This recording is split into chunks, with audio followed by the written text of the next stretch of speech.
The Elden Ring narrative debate is in full swing thanks to a Game Awards, and everything that needs to be said about Elden Ring's narrative has been said.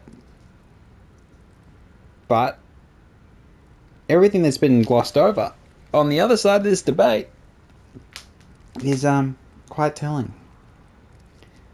So I've seen plenty of people say it already, that God of War's got the best narrative. It's the best story ever, and it's just like, what game did you play? Yeah, what game did you play? Now, totally different story building, etc. So when you compare the games, you have to take into account that they're totally different, but you also have to take into account that God of War Ragnarok's story is ultimately unfulfilling. It's and heavy spoilers here. I mean, if you haven't played it, escape now. Everyone just keeps saying the same shit, oh, it's so good, it's excellent, it's a masterpiece. And I'm like, you're just saying that because you don't want to say spoilers. You don't want to say, oh, spoilers, Kratos doesn't die. Spoilers, there's going to be another game. Spoilers, this is the second of three for a new trilogy, revamped God of War trilogy. And this is the boring middle one we'll forget about. And why the fuck is Loki in it? And why is it Atreus? Why is Atreus Loki? It's so fucking stupid. Oh my god. I can't hold back. I can't hold back this shit. It's just... So much of this debate about, Elden Ring's narrative is this contrasting with God of War Ragnarok's narrative. And then people just glossing over God of War's stupid writing. So many stupid things. Spoilers. Tear. Stupid. 3/4 of the game you go through. And the whole game is built around this same idea, the prophecy. We have to get to the prophecy. In the prophecy, Kratos dies. Oh no, Kratos is going to die. And then in the last quarter, we forget. Oh, and then Kratos doesn't die. I got it now. If we stop talking about prophecies and stop banging on about them, they don't come true. Oh, so the game... It feels like they retconned the ending. They retconned God of War Ragnarok. So it's like, how can you say it's... I don't know. It's copium. I know it's copium. They're high on copium. It's inescapable. I mean, I heard the right people saying, very few, saying that the other previous God of War had a better story, and well, it does. I mean, whether that's even the best story, again, you can argue, but it's still better than God of War Ragnarok. Now, God of War Ragnarok has great character development, so this is kind of where I feel like the contrast here is. This is where you're conflating the two. So what is a narrative? Is a narrative telling a story, a beginning, a middle, and an end? Or is it how it develops the characters and how your attachment to the characters? Because the character development in God of War Ragnarok is excellent. I don't think there's no mistaking that. For Kratos, Atreus, Freyr, Brock, Sindri, Tyr, even though that whole thing is a debate, it's, again, bad writing, horrendous writing. Thor, Thor's daughter, Thor's wife even? I'm kind of a bit mixed on the Thor's wife part. You can debate that part. So all of them get great character development, but then the whole point of the game is you have Odin as your big enemy. The big boss, the big baddie. And his character development is poor. So, but it doesn't matter. I mean, he loses. They beat him easy. 3v1 at the end. It's like he just gets beaten up like any other dude in the game, any other mob, any other trash mob. He's just another trash mob. He's his lore is briefly touched on in certain situations, mostly just in the view of he's evil, he did this evil thing here, he did this evil thing here, and we don't get one freaking scene from his point of view. Him in his office, him in his freaking at his desk, looking at his papers. Him, we just needed a monologue. It only would have taken one scene. He could have corrected this.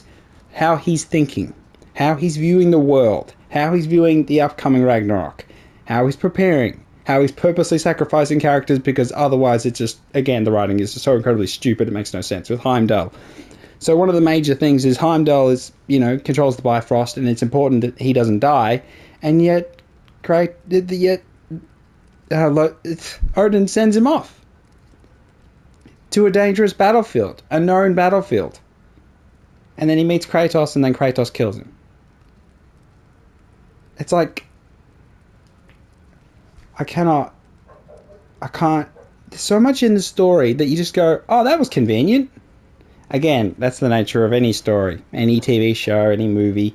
You have to be able to, the suspension of disbelief has to be maintained, and it disappears at times. But then it brings you back with the good character development, the good side quests, they talk a lot, they always talk their way through it. I might change my angle just a little bit. It's this kind of circle of the first half of the game so heavy on the prophecy, buddy. Angrboda, who does have good character development too, she buddy yells at Atreus. You can't, fight prophecy. You have to accept it and move on. That your dad's gonna die. And it's like, and then that doesn't even freaking happen. They just go, oh, we'll make another game. Forget about that prophecy where we said he died. We can push that to the next game. So I'll just pick apart all of the shit, I suppose. That's probably, this video is going to become quite long. There's so much teenager writing, CW shit, where Atreus and Kratos, you just spent the previous 3.5 hours in an open world area getting along, doing side quests, helping people. You go back to your story mission, and they've had an argument for 1 second, and then, oh, Atreus has gone off there. He's into another realm now. He's gone somewhere else now. Another realm now. He's gone another realm now. And I'm like, we just spent hours upon hours in character development together, doing side quests, getting along, and then we have this brief little fight, and then suddenly, oh, you're off in another realm? It's like, I know it's two separate games, really. It's an open world game, and it's a separate story game, but it's because the characters never stop talking, so you never, there's so much of the game where they just keep talking and talking and telling stories. Mimir telling stories, he has character development too, that, it's kind of like, it feels like they are linked together, but then sometimes they're not linked together. They're not consistent. There's not a consistency across the board. Oh, why am I being summoned to another world? This is the distraction. I'm sitting here peacefully. This is the difference, again, in the game of the year debate, is that this doesn't happen in God of War. Oh my god, I'm in the Haligtree. This could not be worse. Okay, let's go. Oh shit, I'm a bloody blue dude, so that means I have to fight people. Oh no. Okay. Yeah. Oh. The host died. Okay. Well, that was random. Okay, let's yeah, we'll be dejected. Just stay there, dejected. Okay. Sorry for that distraction. It is what it is. This is what Elden Rings are all about. It's alive. There's people playing it. Even now, people are playing it. Ooh. I wonder why. Okay. So we're talking about character development. Odin doesn't have enough. Freya has plenty. She's good. Her actual character in the game, in terms of the game mechanics side, in the combat, not so good. Can't heal you. I don't know why. Whatever. Lots of decisions are made. Killing Nidhogg and not letting it return to the tree was incredibly selfish. Threatened the entire 9 realms with this destruction. I mean, why you couldn't have talked to the squirrel, the immortal squirrel, and, you know, he knows Nidhogg. You could have organised a pleasant discussion with Nidhogg and said, stop working with Loki, we need to free Freya from her, you know, the curse of the branches, and allow her to traverse the realms again.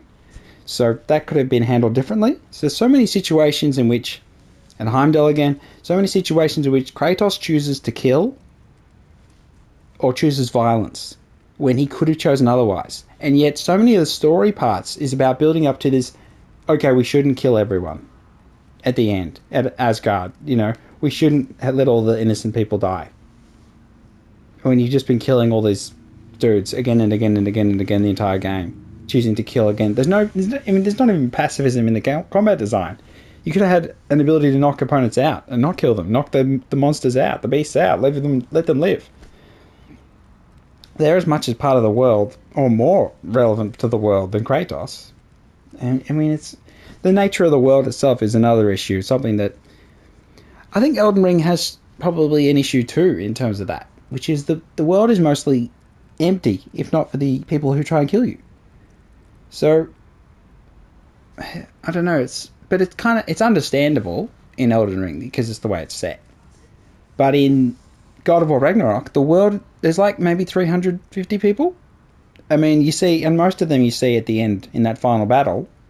I mean, you see a couple elves. You don't really see much of the final battle. You're running and climbing ledges. Like you've been climbing ledges, killing a small group of mobs, moving on, climbing another ledge, jumping down a ledge, a little bit of cutscene, a little bit of talking to other characters, climb some more ledges, open a legendary chest, solve a Narnia chest. Oh, there's a raven over there. Throw an axe at it. Oh, there's a little collectible. There's a treasure mappy thing. There's a little collectible there. Oh, there's some lore. There's a poem. Read the poem. And that's the entire game on repeat.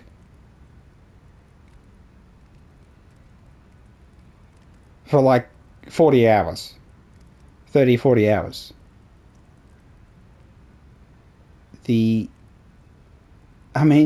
talk about, you know, all of Elden Ring, everything's in the, you know, all the lore is in the item descriptions. And I'm like, have you played God of War Ragnarok? They've got so much lore in item descriptions. The collectibles you find on the ground, they've got the same issue. All the lore bloody bits of info. I mean, I've got the paintings here. But yeah, it's like, what kind of freaking planet?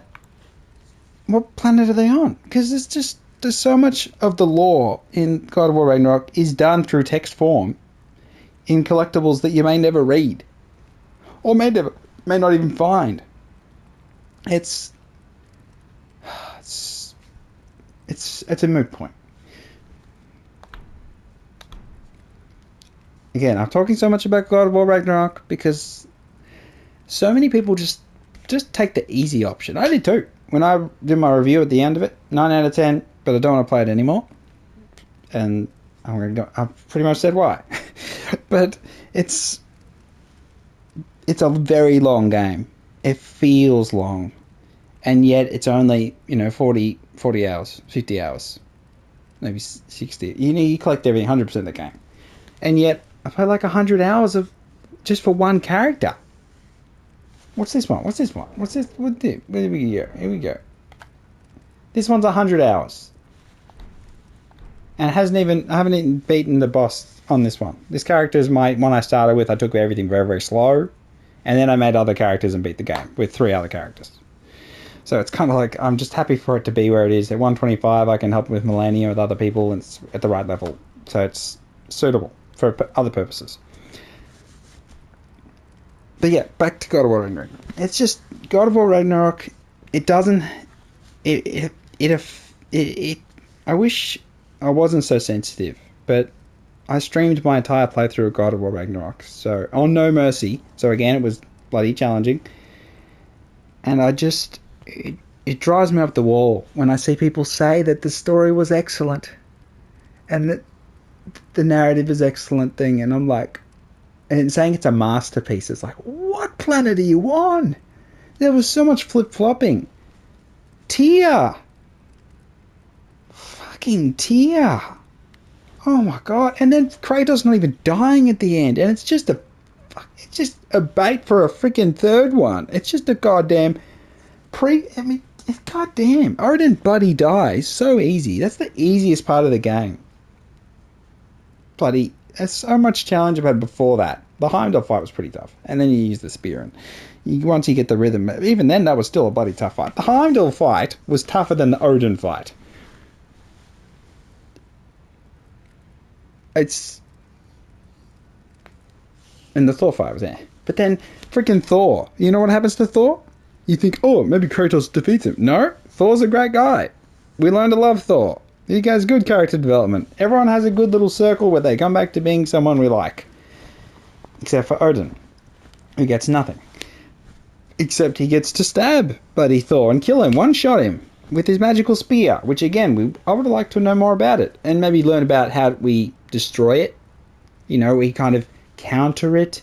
We had like a build-up, not like, oh, look at that tree over there. You know how Odin, he's got his eyes everywhere, and he makes sure to, any weakness he has, he makes sure to keep an eye on it. Make sure to freaking make sure it's not there, you know, because he's a very paranoid dude. And yet I'll just leave my noose where I tried to hang myself with. My magical noose. I'll just leave that out in the open on that tree over there. Oh, we just happened to find his magical noose we can joke him with for a bit. And then he breaks through it anyway, so...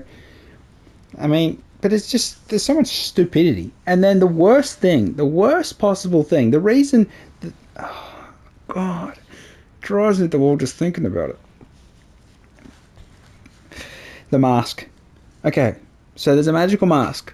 Odin's been studying it. So instead of him focusing on killing your main character, killing Kratos and, you know, doing all that, he's working on finding the pieces of this mask, which he's so shit at finding because he's an idiot. So he needs Atreus' help. And so Atreus decides to help him find these bits of the mask. And then, what did the mask do?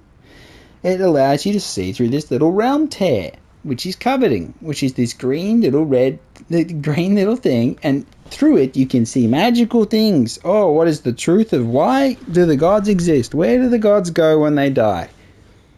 Because the normal soldier dudes go to, you know, Valhalla, but the gods don't go there. Where did the gods go? Where did we come from? How are we so special? All totally reasonable questions. Totally ignored.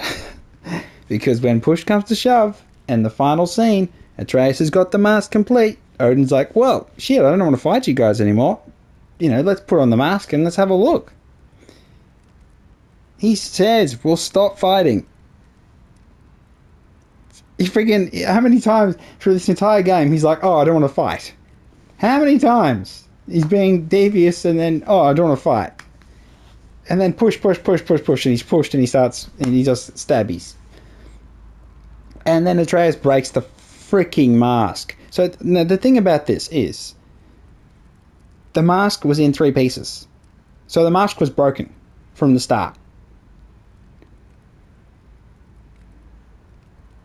And then Atreus breaks the mask, and then it magically gets sucked towards the little green realm tear. And then the realm tear disappears. So Odin had been holding a piece of the mask and bringing it with very close to that realm tear for hundreds of years, maybe thousands, and it never got sucked in there. But no, all 3 bits together, when broken again, it got sucked in there, and it disappears. And it just screams of, I'm a writer and I can't think of what this realm tear will actually have in it. I can't think of what kind, where did these gods come from? I don't know. It's just, absolutely. It's just a cop out, and it's like the the moment it was going to be a cop out, the moment was when Tyr, who you save at the start, oh, he's this legendary god of war of the Norse thing, and he's going to help us. But no, he wants to be a pacifist all of a sudden, and no, he's a bit of a wimp, and oh, he doesn't want to kill, and oh, he doesn't want us to kill, and oh, he's a bit of a bitch. It turns out he's Odin. Oh no. And it makes no fucking sense. It's total bullshit. And he stabs Brock, and then Brock, who's a realistic character, gets killed off because you just want to fill the whole world with just people who are just stupid. And that's sad and everything, but stupid. More stupid than anything. Oh no, I noticed this entire time. But no, more like it just was added last second. The retconning of Kratos' death, Tyr meaning something, his entire character arc meaning something. No, it meant nothing. He had a character arc, but it was Odin impersonating having a character arc. What was the fucking point of it? It was fucking pointless. Mostly pointless because he trying to grab the mask because the mask is complete. And he tries to grab the mask and he doesn't even escape with the mask. Kratos throws the spear and the mask, and Odin doesn't take the fucking mask. He doesn't escape with the plot device to move the plot forward. He doesn't take it with him. If he did, he could have gone back, used the mask, looked through the realm thing, maybe opened up a new realm. Oh my god, there's a realm. This is where the gods come from. Someone made them. There's a whole other mystery thing. Oh, that's a third game. You lead into a third game. Odin's gone through the realm tear. You have a to be continued. And then you have the epic journey in this whole magical world that they can create themselves. They can use their own ideas to create their own mythology thing. Don't have to take inspiration from anything, but they can if they want. They can mix a whole bunch of stuff in, have it all culminate together. Say, you have your Buddhist thing, or you can do anything. They could have total control of their own idea and creative process. The thing that all the creatives love to have. Instead of taking inspiration and having to be faithful, which they weren't in any way to the Norse mythology. I'm not going to bother with that. They could have just gone, ooh, this whole new realm, and it could have been awesome. They could have done the PS5, show off the PS5, show off the PlayStation stuff, all that stuff, show off the PC, show off everything. And then they could look beautiful, they could be so creative, and it would lead forward in a way that I think would be still unfulfilling because you have that, we didn't kill Odin, but it's like, Odin's fucking Odin. He's goddamn special. Him dying, he's a fucking god. I don't know how they freaking just die because he got beat up. He loses. He gets beat up. That's it. Not stabbed with a magical item. He's beaten up. And then they do a spell and his soul's in a marble and then Sindri smashes the marble. Yes, I have beaten the game. It's like, oh god. It's so frustrating. So yes, underwhelming is God of War Ragnarok's story. Great character development for everyone except for the arch enemy. The Nemesis character doesn't get any character development. Nope, his perspective. None of this necessary evil. They just shit on him. The whole God of War Ragnarok story is Kratos is more important than anything else. Kratos is my guy. He won't lose to nobody. He beat Goku. Kratos beat Goku. He beat One Punch Man. Saitama. He beat him easy. It's like, fuck off. So they're just... it's just... I'll move the camera again. I'll look at some nice... There we go. That's a nice shot.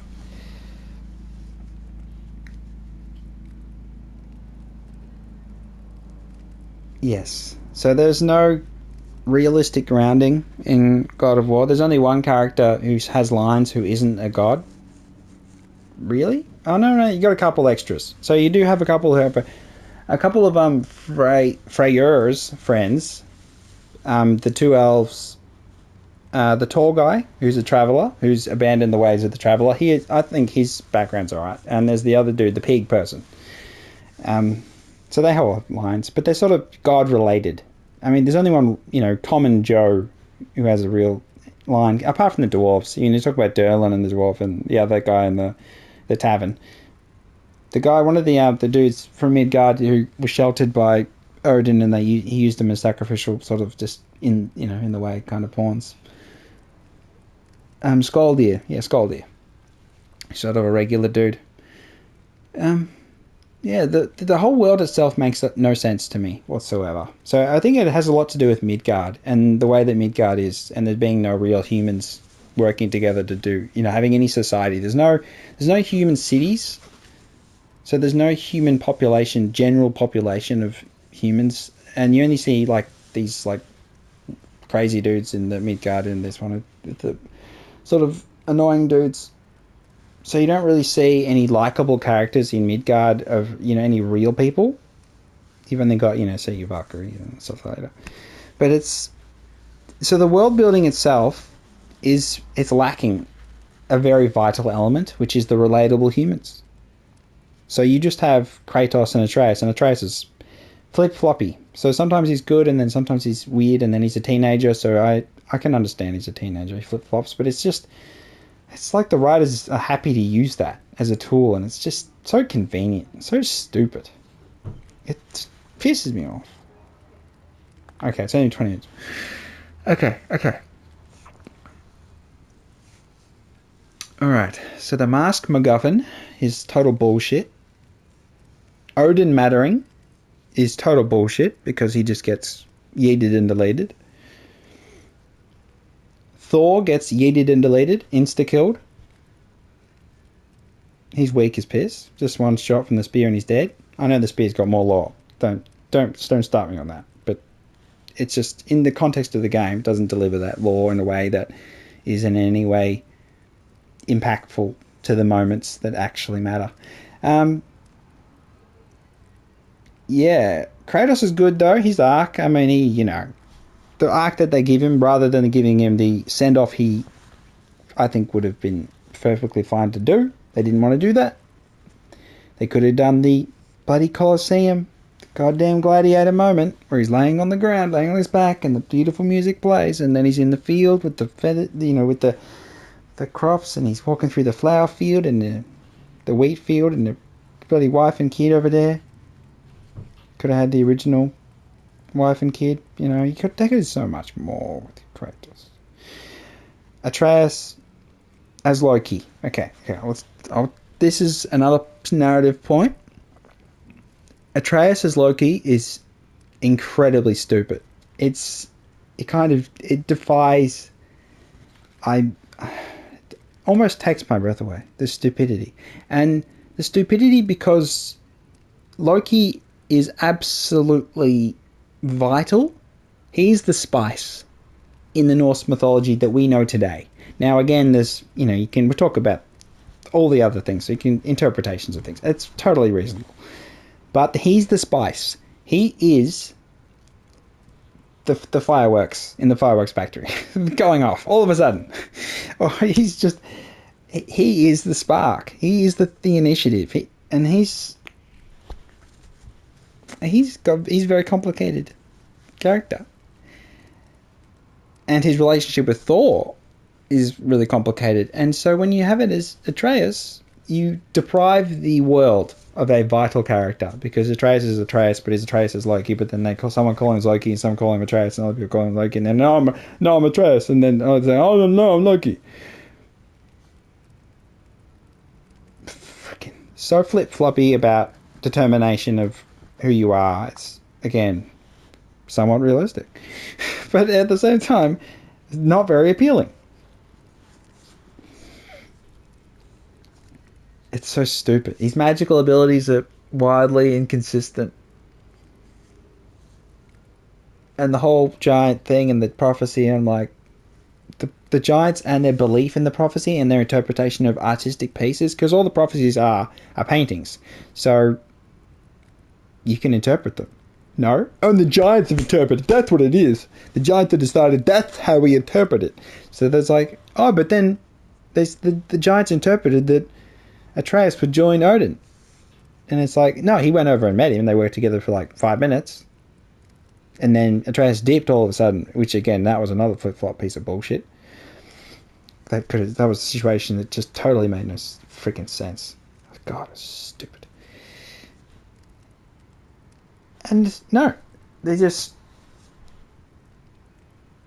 it's just a complete waste. It's just a complete waste. It's totally pointless to make Atreus Loki. It just does not provide any positive to the story, and it deprives the fucking universe of Loki, who a great character, can be done in many different ways, many different interpretations, all of which add to the story, add the spice. And you had the Fenrir with the wolf thing, and they could have done that so much better. The whole fight with Grom was just whatever. But yeah, it's just the spice, man. God, imagine the MCU. Imagine that without Loki. I mean, let's put into context that the Odin in the MCU it's totally illogical because he's evil some way. Sometimes he's, but he's just evil in the past. So again, the whole thing with Odin in the MCU makes no sense either. But it's just, that's again one other point is that Asgard. I'm doing this in Elden Ring. Why not, though? Why not? Elden Ring's nice. Asgard is a little village. It's a tiny village. Which, again, I can understand. That's totally reasonable. It's just, when you compare it to the Asgard of Marvel Cinematic Universe, that one looked pretty sick. That looked nice. The big buildings and everything. I think that looked nice. That looked like the apex of civilization. But in keeping with the theme of God of War, Ragnarok, in keeping with the theme, there ain't many people. There's no cities. So this just being a little village behind a big wall was a big change for the game, really. I mean, you had the dwarven village with all the dwarves hidden away. They all ran away because none of them are magical. Those other dwarves, they're just little shits. They mean nothing. They have no ability whatsoever. They make giant laser cannons, which are never explained, which are disabled with a device that was never explained. But Sindri's a god, so he's basically the most powerful character in the entire game. Yeah, Sindri is more powerful than Odin and Kratos put together. Yeah, he can bring people back from the dead. He can go to Helheim. He can take their souls back, like that. He's the most powerful character. He is Thanos, basically. No more powerful than Thanos. He's the legendary, the most legendary of legendary gods. All right, so I think I've pretty much covered most of my gripes. Again, I could go into real detail about the flip-flopping of the character, the story things, some of the story elements being incredibly stupid and convenient and just dumb shit. Tyr! Oh my god. What a complete waste of time. So many parts of this Thor and his redemption arc. Total whatever. And then he doesn't redeem. He suddenly, at the end, was not happy and was drunk. I was like, you were flip-flopping! Oh, so much flip-flopping. So much just country decision-making that made no sense and just back and forth stupidity. No cohesive vision for the entire game. And if you freaking any comment here and you say it was a consistent story that didn't retcon its ending 3/4 of the way through, I'm like, oh, shut up.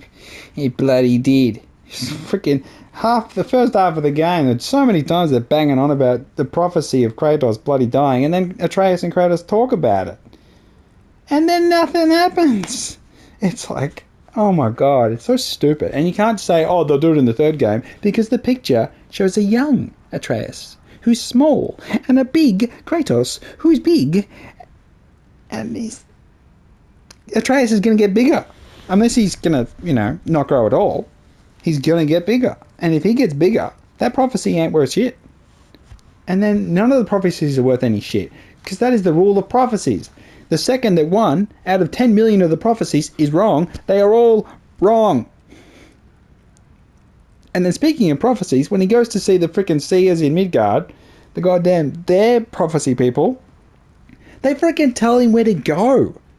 And then they talk about the past while they're, saying all their dialogue before they've said it, or as they're saying it. They freaking say that Atreus is in trouble because Heimdall's going to kill him. And that already happened. So they talk about things that have already happened to sell a false message. And then they tell them where to go. They freaking tell them where to go. The prophecy people telling you where to go, it's like when they're just making fun of you the whole time because they haven't caught on that you developed your character in the last 3 subquests where you were on the boat talking to each other and then you did the thing and you helped the ghost and then suddenly you improved your characters and then you got along. It's like, it's just stupid. There's so much stupid movement between the realms that just makes, it's just insubstantial freaking shit. The freaking roundtable discussions they have at the bloody home base, god damn, they're a bunch of idiots. Oh my god. All the prophecy stuff is just grinds my gears. One of the things that in any game, whenever there's a prophecy, I know it's the writers just going, I'm holding your hand. I'm holding your hand some more. I'm leading you over here. Oh, but it's not going to come true. But maybe it will, because I wrote it. And even then you got to be surprised. You can't be surprised. Oh my goodness, holding your hand. Holding your hand the whole way. And it's just like, it takes the fun out of the game.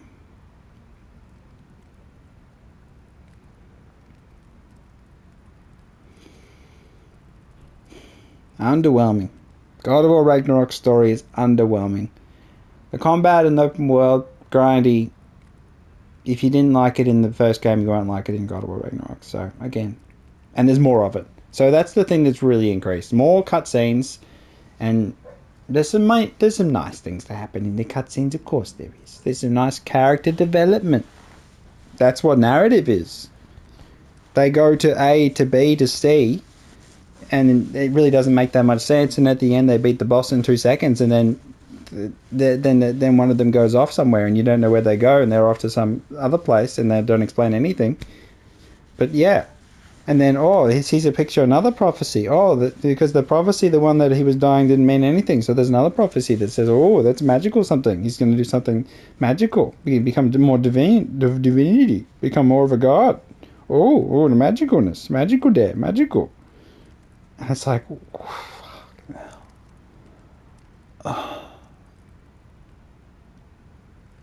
I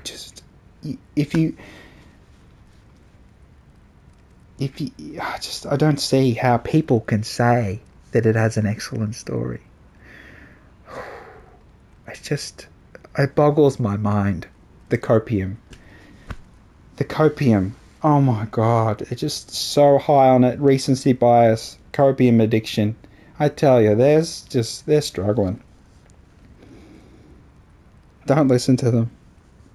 Their assumptions, the second they talk about, this is where I bring it back to Elden Ring. The second they talk about Elden Ring's narrative, they say, God of War's narrative is awesome, excellent. They take they layer these bullshit assumptions, propaganda, as it were. They shuck the propaganda in your face, and then they talk about, Elden Ring, had a different sort of narrative. I don't think, it was more the world and the environmental things. And they just brush over that they've just snuck under the rug that God of War Ragnarok's narrative is awesome. It's like, don't you freaking dare. Don't you dare. Don't you dare do this bullshit. So many videos, people just, God of War Ragnarok's awesome. Now let's talk about the problems with Elden Ring. It's like, don't you bloody dare. Don't you ignore the stupid contrivances and conveniences of bloody God of War Ragnarok's story. Don't you ignore the stupidity and the completely wasted bullshit that is the final fight, the final section where I'll just climb another ledge. And you keep climbing stupid more ledges. Freaking little small battles. Why was there not one fucking dragon grab you in the final fight, fly over the battlefield, you see a giant battlefield, you can see the giant Fenrir dog thing fighting, you can see everyone battling and all that matters to them, and then someone in tears as they're holding another soldier, another elf, in tears, or holding a light elf in tears, holding a dark elf friend who, sacrifices themselves to save them in battle, and you go, oh my goodness, everyone in this battle is a real person with a life and a destiny and a family, and they've got, integrity, and they've got freaking values, and they matter. So many of the things just don't matter. The people in the world don't matter. All that matters is Kratos is the best thing in the universe. He beat Goku, easy. Atreus is the next big thing. He can turn into a bear. So what? And he has wildly inconsistent abilities, and for some reason he's Loki as well. It's like, fuck off. Fuck off. Elden Ring. Okay, I'm going to finish here. I'm going to finish on Elden Ring. So, don't let them get it past you. Don't let them just sneak it under the rug. This assumption that fucking God of War Ragnarok has the best story. Don't let them... It has great character development. That's its strength. Except for when developing the actual bad guy. Don't let them get away with this shit. I'm sick of it. This just repetitive shit of just one or two sentences. Maybe not even two sentences. Maybe one sentence. Oh, it's a masterpiece. It's the best. It's the best story ever. Oh, it's riveting from start to end. Except for all those times I'm in the open world, which is the entire game, going from A to B on a boat. Or no, it's a sled this time in the desert. Or I'm just running around. Oh, it's just looking for legendary chests. Oh, looking for Odin's ravens. Oh yes, it's so enthralling. And then I'm in a cutscene again. But Elden Ring. Okay, Elden Ring. Okay, so Elden Ring's not perfect either. Okay, now yes, it's a great world. The music, again, I've talked about... I did a little video, I'm going to say, the open world music is overdone. They did not need to have it on constantly. They could have just had it, every couple of minutes. They could have toned it down. They could have done a lot of things. It is overbearing. And when you play the game so many hundred of hours, I can't listen to it anymore. It's hard. It grinds it's incredibly bad. The freaking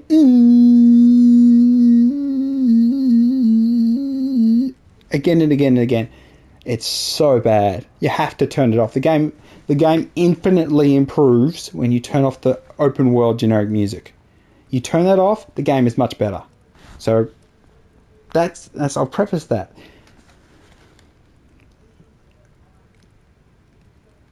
The world itself, it has its strengths. Lots of lore and all that. Yep, that's good. Setting and everything's good. It has its weaknesses. Now, the biggest weakness is right here. This is the weakness of the game. This place you're in. Now, as a tarnished, you don't matter.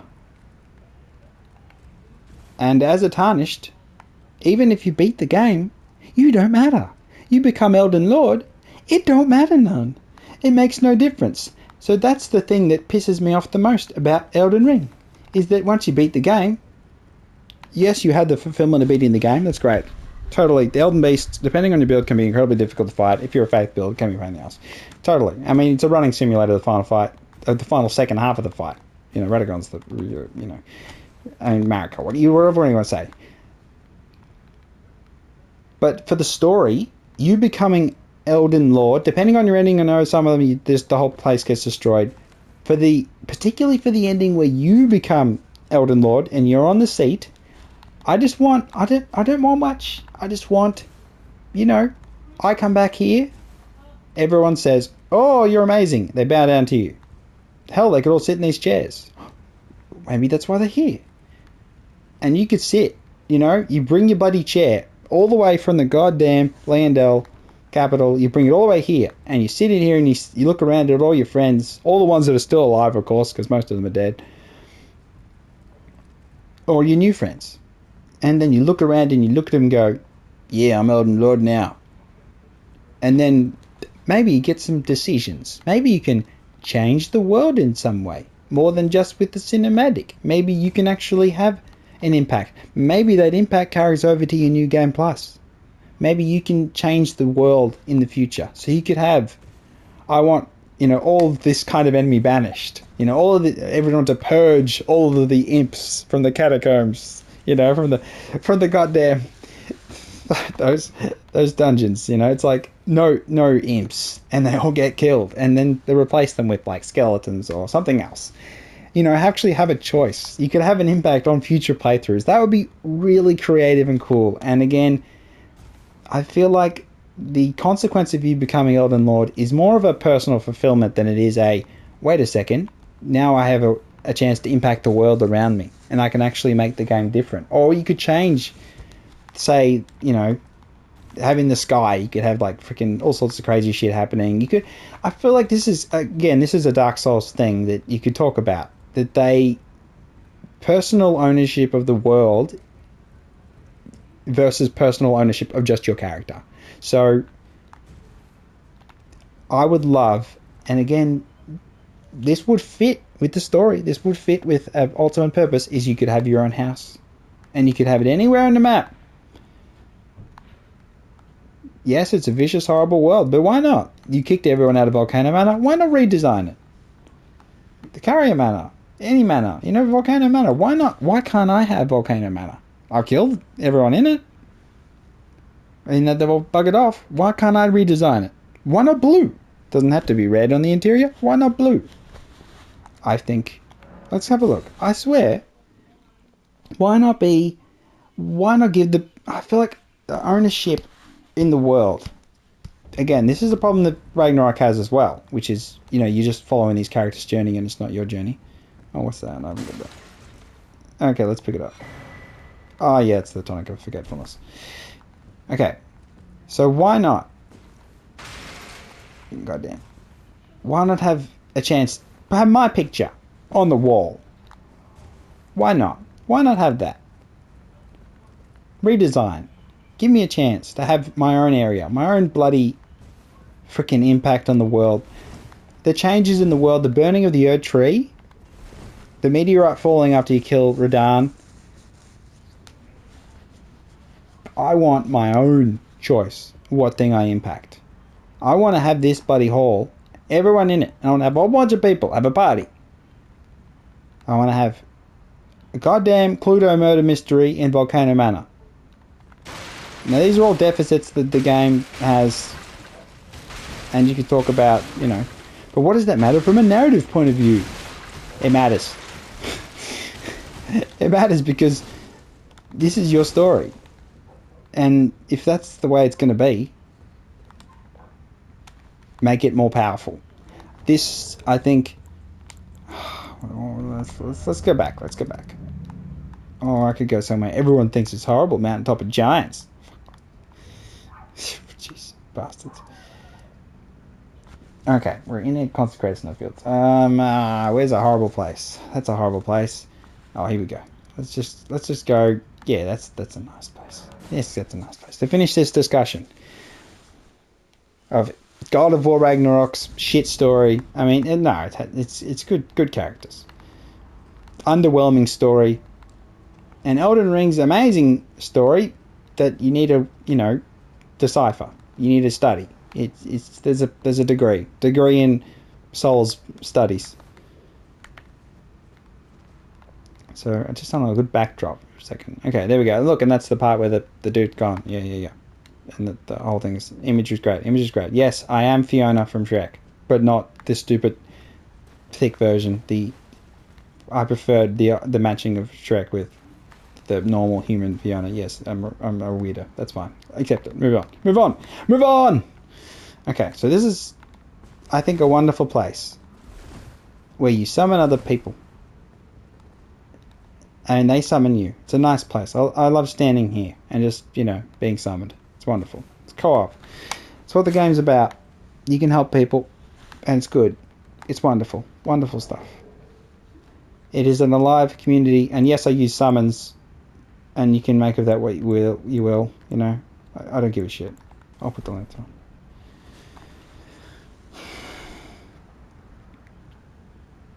Elden Ring's narrative is mostly voluntary, except, again, it does tell you to become Elden Lord. And that's okay. I think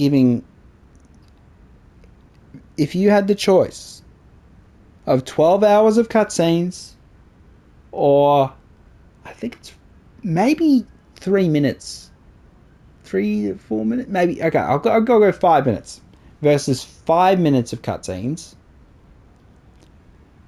Are you playing the game, or is the game playing you? I'm playing Elden Ring. God of War Ragnarok is playing me, and it's playing me for a fool, because it says, you'll buy the next game, won't you? Because that's when Atreus goes off on his own journey, his own magical journey, and he's Loki now, but not Loki, because he said like 6 times maybe he's not Loki, and then other times he said he's Loki. He wants to be called Loki. He's happy to be called Loki, but then he wants to be called Atreus. It's like, and then Kratos will go, and another thing you play is Kratos some more. It's a more open world, so you get some more freaking open world. Oh, you beat some more random mobs, but they don't matter because they're not individuals in this world that have a life that matters. Maybe we need an ear automata on that shit, and we go from the perspective of the freaking mobs in God of War and go, they care about things. These Draugr, they do have purposes. They were human once. You know, maybe we could have actually spent time figuring out how to bloody cure the goddamn Frost Draugr, and then how to make them back to normal, how to help these people. But no, we just kill them. Freaking crazy, murdering bullshit. Bullshit, I tell you. Bullshit. Bullshit.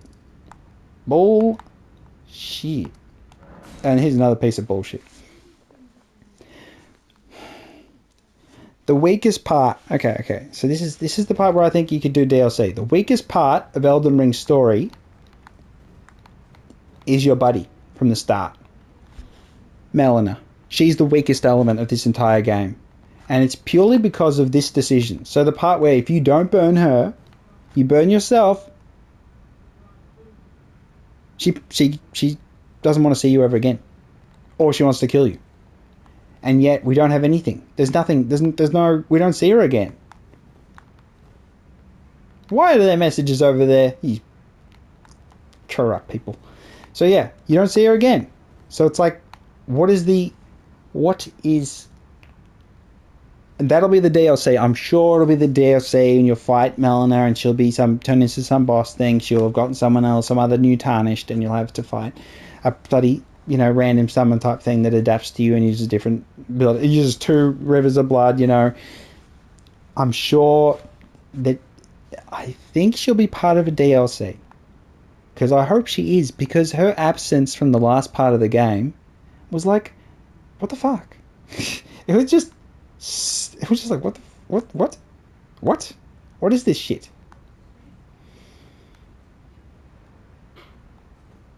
So yeah. I don't even want to turn on this goddamn music down here. It's horrible. I hate it. Back to the goddamn round table. See, look, I've talked about Elden Ring. I didn't just rabbit on about God of War for the entire time. See? Balance. There's balance in the video. Anything else, really? No, I don't worry about. The narrative is strong. It's very strong. It's a bit overwhelming if you really look at it closely. If you spend a lot of time, it can be a whole rabbit hole to go down with Elden Ring. It is an immense thing. So the big thing for me was when I was playing it, second or third character, and I found about the whole, Marika, Queen Marika is Radagon thing, and the whole, God, that was pretty goddamn monumental, doing the special spell in front of the statue and it coming up at the bottom. That was actually really good. That was a really enjoyable moment. The whole Gold Mask story quest, I really enjoyed that. So I did enjoy so much learning about that. And that was great. But, in order to do that quest, I did have to look it up on the internet, because me dum-dum. So, yes, there's a bit of that. And the other point is, this character I'm showing you is my first character, and I thought very comprehensive through most of the game, through areas, that I was very comprehensive, that I thought I found everything, and then I thought I got to a point. I'm like, oh, I want to try one of these meta builds. So I got a new character, sort of Knight and Flame, and then I found a whole bunch of stuff I missed. So, and I found that happens every single time I make a new character. I find things that I missed because it's just an incredible game in that way. There's always something new to find. You finish the game and you think I found everything. You go back and then there's stuff you've bloody missed. It's crazy. So that's the thing about Elden Ring is that the developers won't want to change it much. So it's not a live service. So again, I feel like the whole live service thing's perverted a lot of game design and expectations as well. So this is going to be an awesome game for the next 50 years. So in 50 years time, people will be able to, play it on whatever thing they've got, whatever thing they have in the future. And then it'll be awesome then. So that's kind of like, it is an amazing game. And it has an amazing story. If you let it have an amazing story, again, if you skip all the dialogue cutscenes, it is amazing. It is deep. Really, really freaking deep. That's what she said. No, it's really deep. Yeah, let's go back here and sit. So yeah, this is at the end of the video. I've gone for an hour. If you're watching this, thank you. Again, I've just ranted about God of War in an Elden Ring game. But why not? Why not? Let's fire back. Fire back. Goddamn salvos. Fire back the goddamn. The journey and the conclusion are satisfactory in Elden Ring and the story. I just wish there was a post thing, which again, they'll have DLC soon maybe, and then that'll be hopefully the part where they have your own customizable home, get your own pets, have a waifu in there.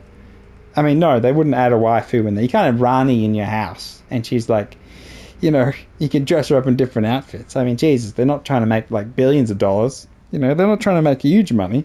Putting the waifu in there, jeez, they're not. It's like it's not the really obvious decisions that you could take, and then they actually make lots of money from. People don't do those. All right, none of that shit.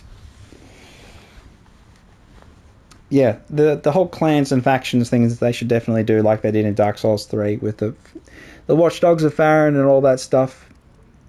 Again, the Colosseum thing with PvP would be okay, but I still think you need Colosseum with PvP and Colosseum where you can select any boss and you can fight them again in the Colosseum. I don't like making people do New Game Plus and Plus stuff because New Game Plus in Elden Ring is, I think, pointless. It doesn't scale with you for a little while, and then 2 and 3 and 4 and 5 and 6 and 7 it does. But I think actually the New Game Plus system in Elden Ring is actually shit. It's Fedicum shit. And it's shit because of the duplication of items and you don't get higher upgraded charms when you duplicate them. So they could have done a whole crafting system where you could sacrifice charms, your talismans, and you could, do something with the duplicated talismans. Which, they go +1, +2, +3, and you get bigger pluses from them. So that could be the part where you balance out enemies scaling up higher, is that you have increased attack, increases even more, like to greatly increased and even higher. So they could have done a bit more flexible stuff with the talismans, and then you could have, I think balance the New Game Pluses better and maybe more incentive to even do them.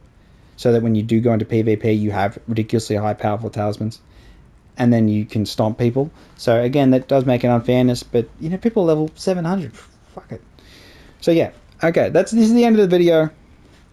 God of War Ragnarok gets away, an easy pass. Everyone glosses over the fact that story is full of inconsistencies and tier and the stupid shit. Elden Ring is deep and it's amazing narrative and all that stuff. The GameAwards, that whole thing is actually just stupid. So again, I made this video about it, but the truth of the matter is that you had to pay to be in there. You had to apply, and Sony just applied multiple times with different games. So, And then Vampire Survivor should win Game of the Year. So, it's better than these games. Oh, no, Elden Ring's the best. And then Vampire Survivors, then God of War Ragnarok. Maybe. No, not even. Alright then. This has been Frosty510. Like, dislike, and subscribe. And do some comments. if you disagree. If you don't, do any comments. I know everyone agrees with me. All right, bye bye. Bye bye.